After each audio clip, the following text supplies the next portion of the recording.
Hey YouTube, Logan with Hideaway Homestead, coming to y'all today with a video on these cuttings that I took from the willow that I'm going to be planting out.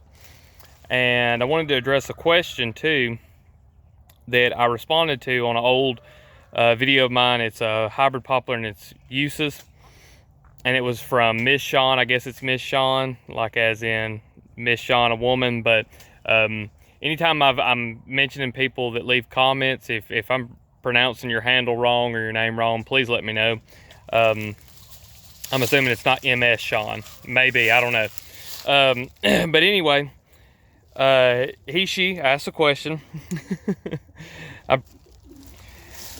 that, you know, how far apart do you space your trees if you're wanting to grow for biomass? Now, I need to probably get some clarification on exactly what kind of biomass, but I'm just assuming for maybe like making biochar or for firewood or for mulching, you know, just whatever. And really the thing is just grow a tree that'll produce a lot, and that'll give you the biomass. But really you can do it in a lot of different ways, and I hope that this roundabout it depends answer will be helpful to everybody. So what I've got here is I've got my cuttings, and now I'm growing these to make trees that I'm going to eventually sell. And so right now what I'm going to be doing is I've got marked here from the fence. I just took my tape measure and marked out, and I'm going to come in here and I'm going to see how soft the ground is. I'm going to go 6 inches right here from the gate, and the ground's pretty soft, but I'm gonna need something to poke it with. What I'm gonna do is I'm gonna come in, so like we got 6 inches there. I'm gonna have to go get a poker of some sort, so because if the ground's really soft and you've got a small enough cutting, you can just really poke these into the ground.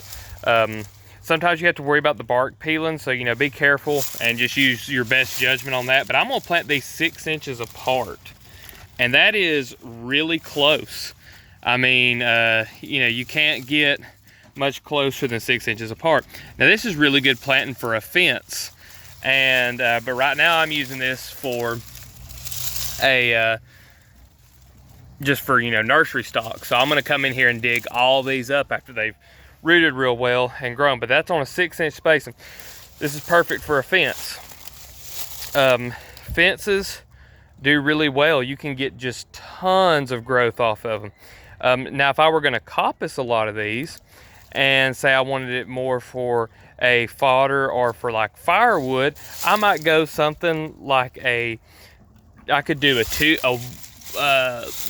2 foot spacing, or, you know, I might do only one every 3 foot, 4 foot, 5 foot. Me personally, like if I'm going to do it for fodder or for firewood, I think that a 5 foot to 10 foot spacing is really good. But you got to think about a lot of different things. Where are you planting your trees? If you're going to mow around them, you know, getting the mower in between them, whether or not you're going to mulch them. But really, you can plant them up to 6 inches. And I'd say even a little bit closer, you're pushing it. But I've done them as close as like 4 inches, and they do all right in a fence. You know, but that being said, none of my fences are really old, so who knows, a little later on down the road, you might not have a fence because the roots may outcompete each other and then the plant end up dying. But anyway, that's a whole lot of, you know, it depends in that answer. But that's pretty much how I look at it, is I look at it exactly what I'm wanting to do.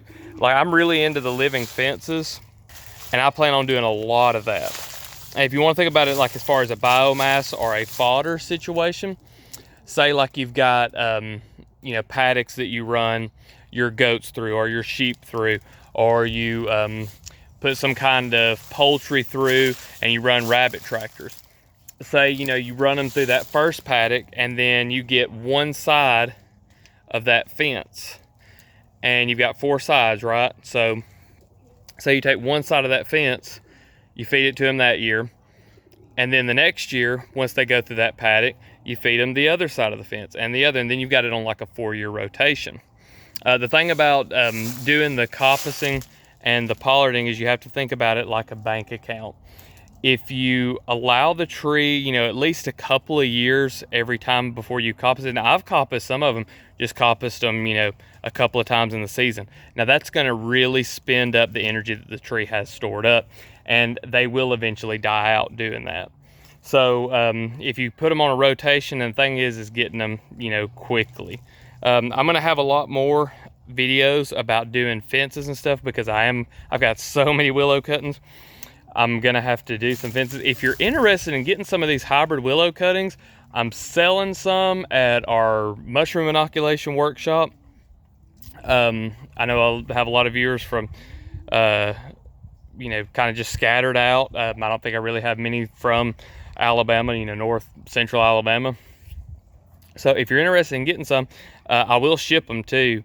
I think they're pretty much for sale everywhere, but if you're interested in getting some, I was going to take a lot of the smaller ones and do them like 20 for $5. I don't know what, you know, shipping is on that, but you get 20 of those and you raise them up and you baby them. You're guaranteed to never buy them again. I know I'll never buy a hybrid willow ever again. After you've got them, you've got them. So if anybody's interested in that, just email me. I'll drop my email down in the description and comments. Anyway, if you liked the video, please leave a like. If you got any questions or comments, drop those down below. If you haven't subscribed to the channel already, go ahead and do so. I drop a video like this mostly every day.